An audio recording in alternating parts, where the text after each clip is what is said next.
On to the third game we're going to discuss. As I alluded to, Commanders at Seahawks. This line, interestingly enough, so it opened 6.5 at some books. One of the sharper books out there, some would argue the sharpest, at least among the legal sports books in the country. Circa opened at Seattle minus 5.5, but pretty much 6.5 across the board was the opener. Got bet down to 6 minus 115. Now we're seeing 6.5 starting to pop again. I bet 6.5 in Washington's direction earlier in the week. And if you look at the Seahawks defense, which is starting to get worn down, kind of like Pittsburgh defensively, which I touched on the back end of that Packers-Steelers argument, or not really an argument, just why I'm kind of concerned about Pittsburgh on that side of the ball.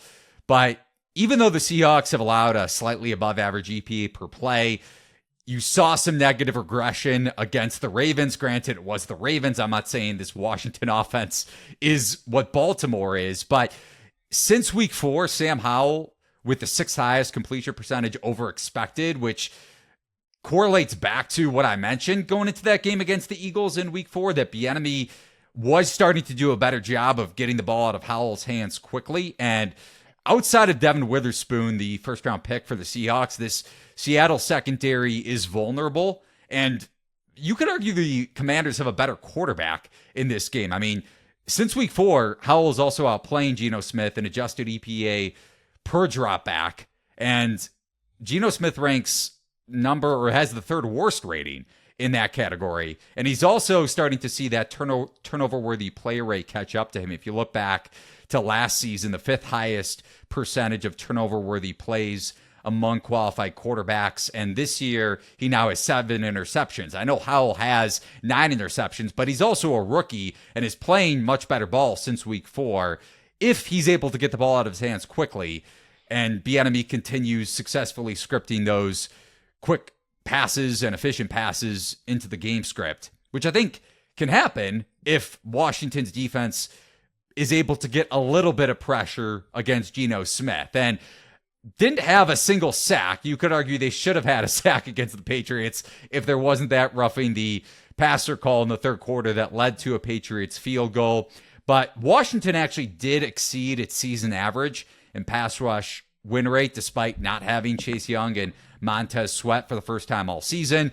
I get it, a bounce back spot for the Seahawks, and you factor in home field. But when you consider that Seattle was enclosed about a 5.5 point home favorite against Carolina, and even with the market maybe being a little bit higher on the Panthers in week 3 than they are certainly at this juncture of the season, I think the line is inflated at 6.5, just when you factor in the hypothetical bounce back spot for the Seahawks, when maybe they bounce back, maybe they don't, but I still think the market is a little bit too high on the Seahawks team overall, just considering all the glaring concerns on both sides of the ball here, even with the same issues for Washington in their defensive front or on their defensive front, maybe with Howell having a little bit more of a tougher time against pressure if he faces a negative game script. So with that said, I'm betting the Commanders. I already bet the Commanders plus 6.5 minus 110.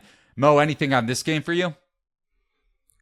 I was thinking about the over in this game. I mean, I don't like these defenses, especially now that the Commanders have traded away a bunch of their pass rush, obviously. And the Seahawks, I think, have a solid defense on paper, but for whatever reason, it doesn't seem to be manifesting. I don't know if it's coaching or what, but I like the way Sam Howell's playing. I totally agree with what you said about how it really seems like they've somewhat mitigated the sacks that he was taking. I know he threw a stink bomb last week on that turnover against the Pats. That was as bad as you'll see, really. But overall, he played well, aside from that snap. And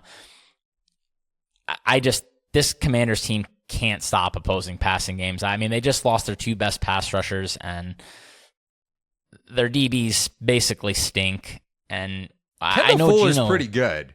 Yeah, he's solid, but he's whatever. He's not like moving the needle necessarily. And then you have a quarterback on the other side who has kind of stunk at times under pressure, and people are attacking the Seattle offense by, blitzing, putting some man coverage out there, and he's not really doing anything about it, it seems like. But I don't know how Washington gets pressure, and there's a huge mismatch against them in the secondary. At the same time, like I said, I don't know if I could disagree with what you're saying about a better quarterback here. I mean, Sam Howell is playing pretty well, and when he's not taking sacks, he's a pretty solid quarterback. And I don't know. I just think my initial feeling is that this line is too high. I feel like maybe closer to 5 is right.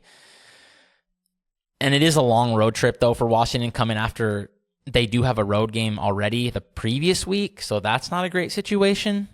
But yeah, I don't really think there's going to be a lot of defense played. I like this game from a fantasy and maybe an over standpoint. I think we could see some points here. Yeah, I'm with you. And Jahan Dotson missing practice only on Wednesday because of personal reasons. I think he's also just healthier. Now, on the flip side, Deron Payne dealing with plantar fasciitis, so that doesn't help the Commanders' pass rush. But Washington's still blitzing about league average. Again, the pass rush win rate was better than their season average going back to last week against a struggling Patriots offensive line and banged up Patriots offensive line. Seahawks offensive line is below league average across the board, and Charles Cross has been on and off in terms of consistency at left tackle. And like you said, Smith hasn't necessarily fared well against pressure, and the Commanders offensive line has held up better over their last couple weeks. You also look at expected outcome, and like you said, Howell with that terrible interception in the red zone. Washington goes 1 for 4 in the red zone overall last week in terms of efficiency inside the 20-yard line, or the opposing 20-yard line. So Commanders could have easily won that game by double digits. And then you factor in I think we were very unlucky. We both had Washington. I think we were very unlucky to have to sweat that one. Right. On top of the fact that the personal foul roughing the passer led to 3 points for New England, which I think was their only second half points. So, yeah, I took Washington. I think the line is inflated there.